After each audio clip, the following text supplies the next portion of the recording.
All right, so you've heard me talk about the Gilman Scholarship a couple of times throughout these few videos, but what specifically is the Benjamin A. Gilman International Scholarship?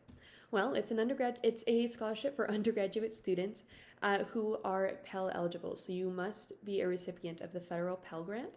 It is up to $5,000, which is really helpful. And another thing that's helpful is that it has 2 application cycles throughout the year. So one is in early March and one is in early October. I will talk about this more in depth in the later slides, but just keep that in mind. It is very helpful. They also have other supplemental awards, such as the Critical Need Language Award and the STEM field coursework. So if you feel that you apply to either of those, highly recommend looking into them. Some of the eligibility for the Benjamin A. Gilman includes you must be a U.S. citizen, and you as well must be an undergraduate student and Pell eligible. The Pell eligible grant must be during the time of application or your time abroad. So when you go in to apply, just make sure you're keeping that in mind. The program requirements for your program while you're going to be abroad is you must be credit bearing, so you must be gaining credits while you're at this school, while you're abroad. And the country that you are going to be studying abroad at must be with a travel advisory of level 1 or 2. So if you don't know what this is, it's pretty much, in simple terms, a rating of certain countries and areas on safety. So this is really helpful for students who are going to be traveling abroad. So if you just search up the travel advisory levels, you should find the U.S. Department website, and you can look up any of the countries, see what they're looking like.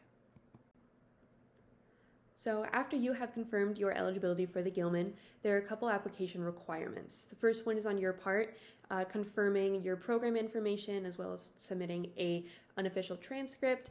You'll also have to choose a couple of campus advisors to certify you, so the study abroad advisor and your financial aid advisor.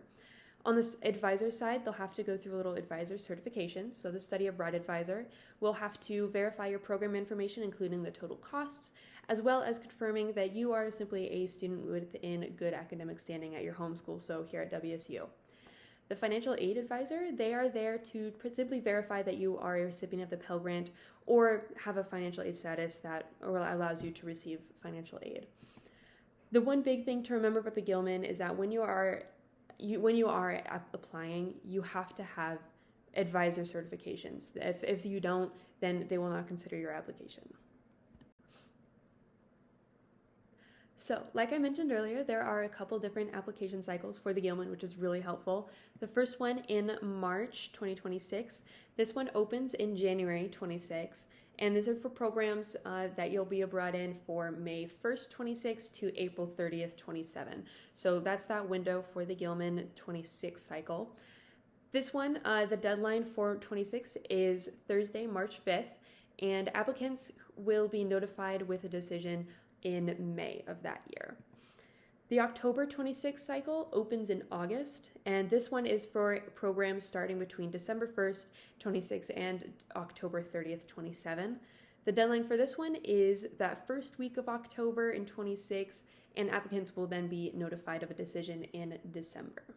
Make sure that the application cycle that you are applying for does line up with your home school application cycles and deadlines as well. So make sure you really keep an eye on those.